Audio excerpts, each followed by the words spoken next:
Hey everybody, welcome back to another episode of the For Goodness Sake YouTube channel. As always, I'm your host, Mesvin Taklu, and today I've been struggling to figure out how I can get this message across.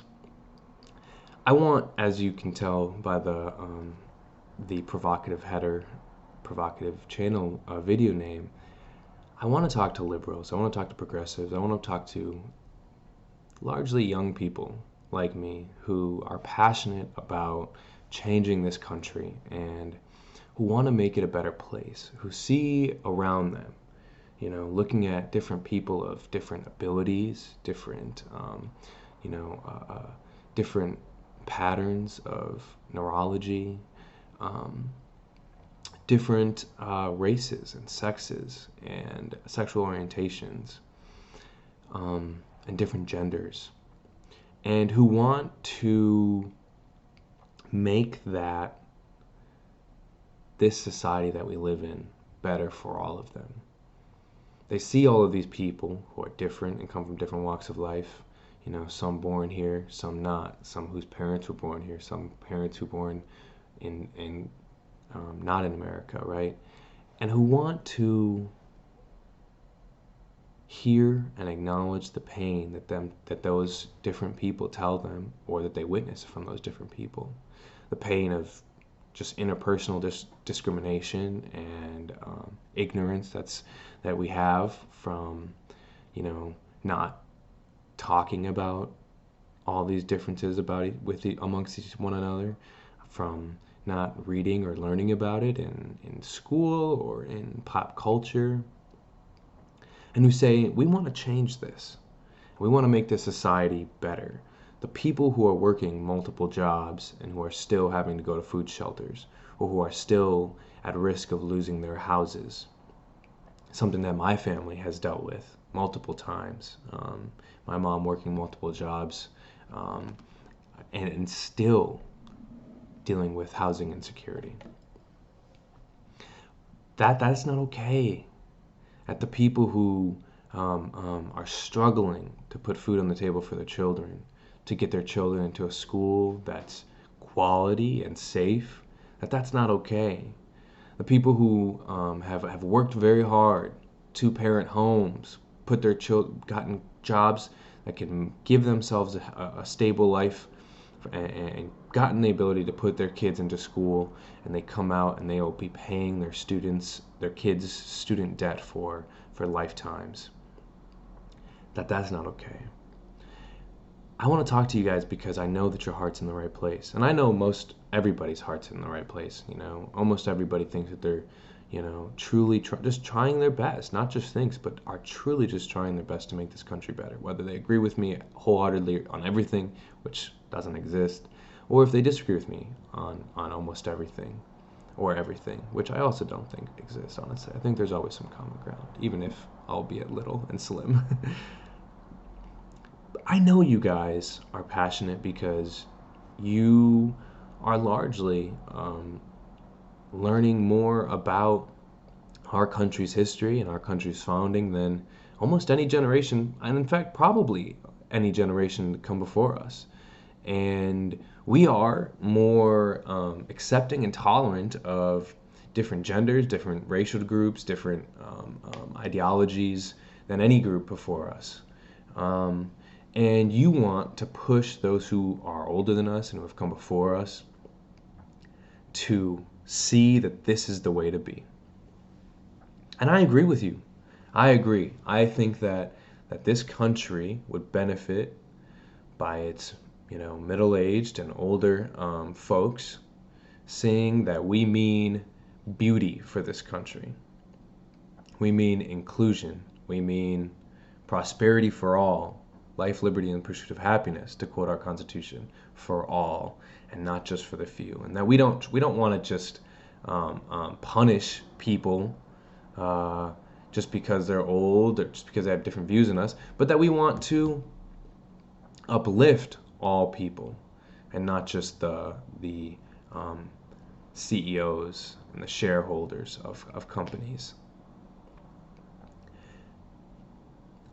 I think that we can do that effectively by following a pattern of different people who have come before us who have used a very positive vision of the future to advance progressive ideals that are pretty radical for their time.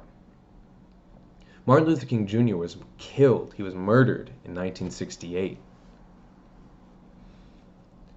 He didn't get to see the Supreme Court ruling that declared anti-marriage laws for whites and blacks and whites and different racial groups removed in 1995.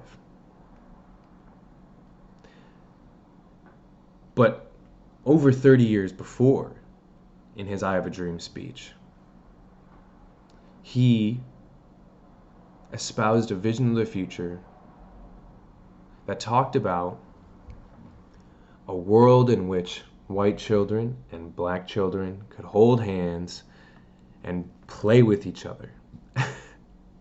I mean, it's crazy. It sounds so banal right now. It sounds so boring. Of course, white kids and black people can play with each other. Well, who cares? But him saying that in the 60s, when black people were condemned to being not fully an American citizen, to not being able to have the same types of service or institutions that white people have, because they were so below humanity that they would corrupt the fountains and the bathrooms that white people use simply by using them.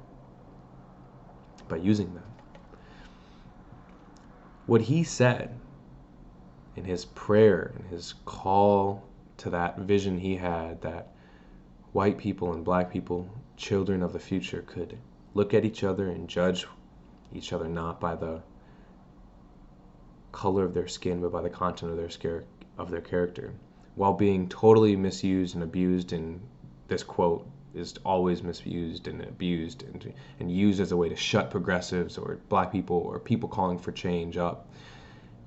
It was, at the time, a truly, truly radical call. He provided a vision of the future that was both radical and positive.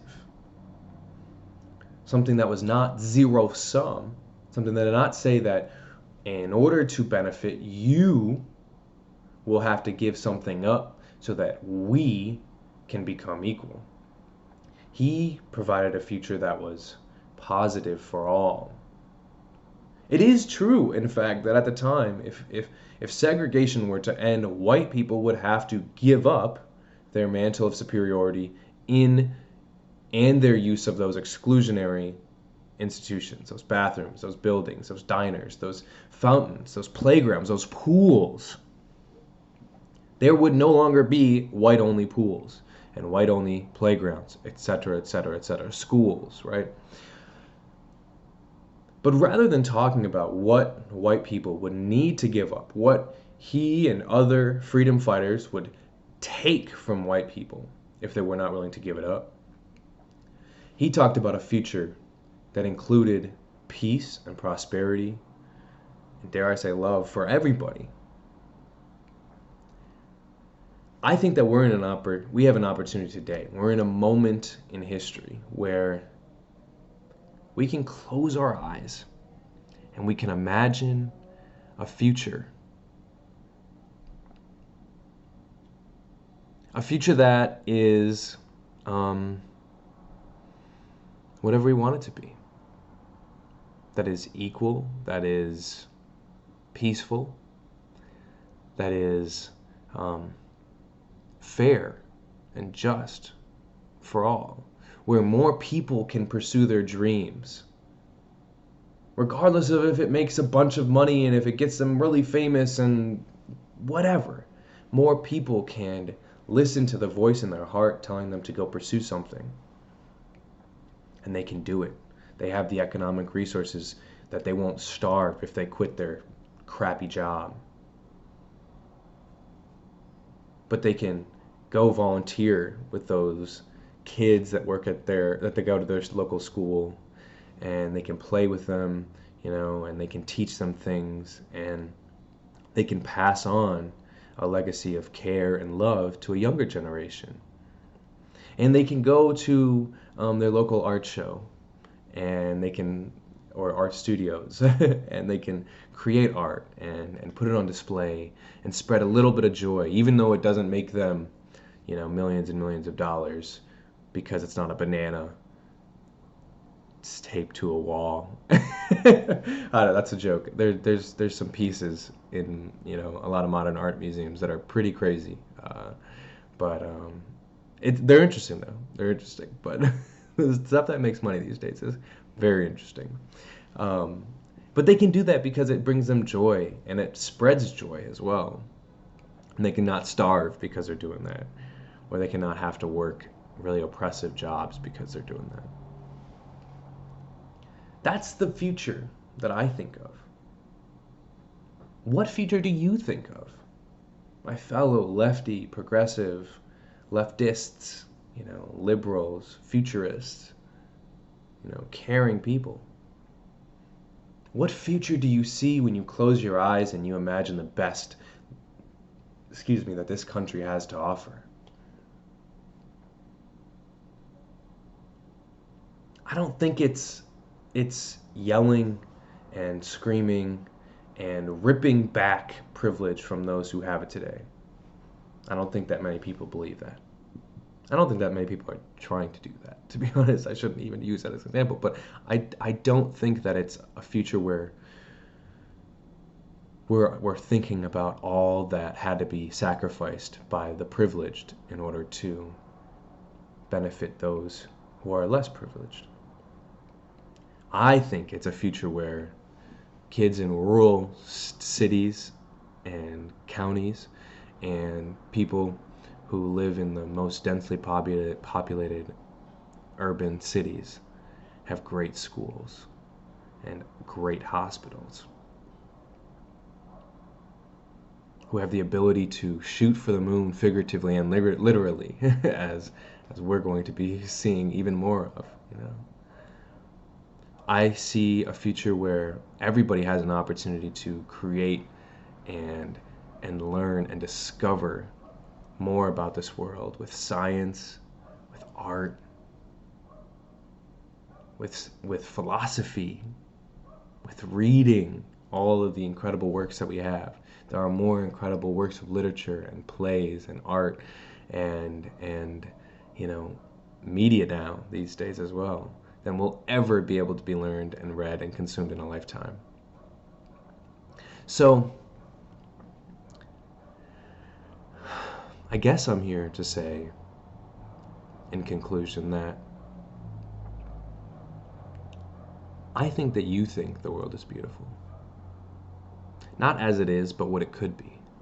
I think that you as a progressive look at people in your life who are either fulfilling their greatest potential or not, and you say, I see what you can be, and you deserve to achieve that potential. I see how this world has taken from you the light that you deserve, the light that you show me. And that's not how the world should work. The world should foster light. The world should harness that and spread it out more. And I want to help make that world. I believe in you. If nobody else will say it, if you think that you're talking to the void and that you have these dreams that are inside of you to make a world that is peaceful and loving and kind and uplifts each individual's creativity, each individual's dreams. If you think that that's impossible, I'm here to tell you that I believe in your dream. You are not crazy. You are not crazy for believing that. I am here to tell you that I believe in you and that I've talked to many, many people who believe in me for having that same dream. So let's do it. I challenge you to think of that beautiful future, and then try to take those concrete steps to creating it and telling everybody in this world about how beautiful it is. America is in this moment where we can each do a little bit to create that society.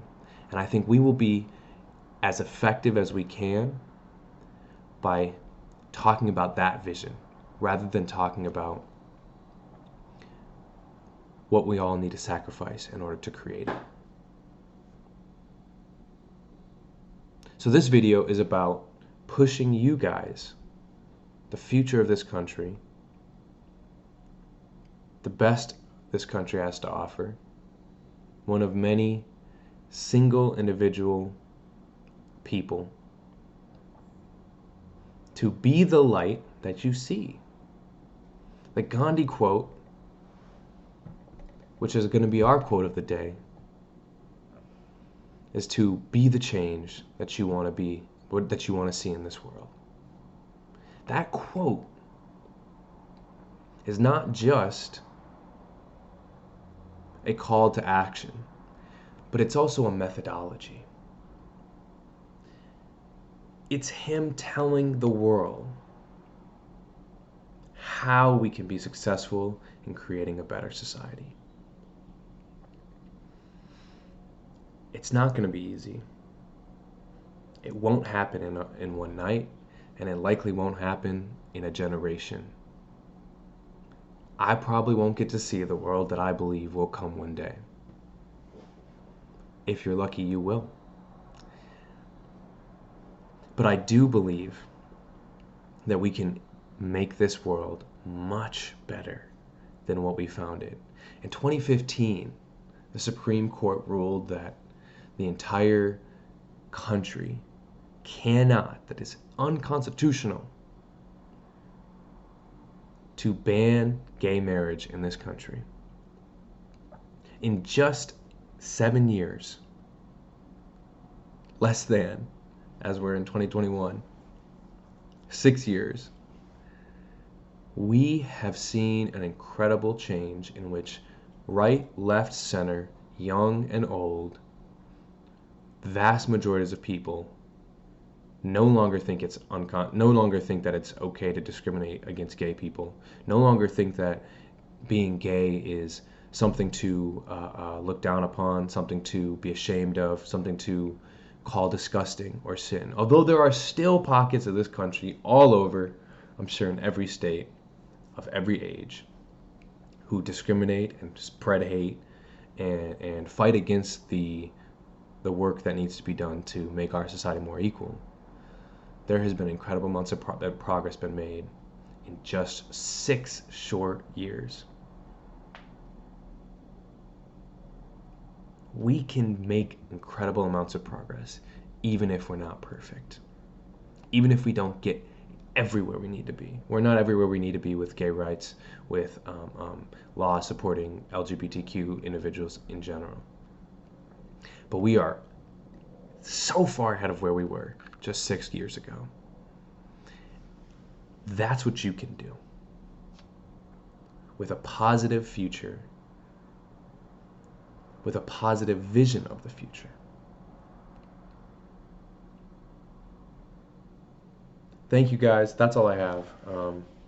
I believe in you to be the change that you want to see in this world.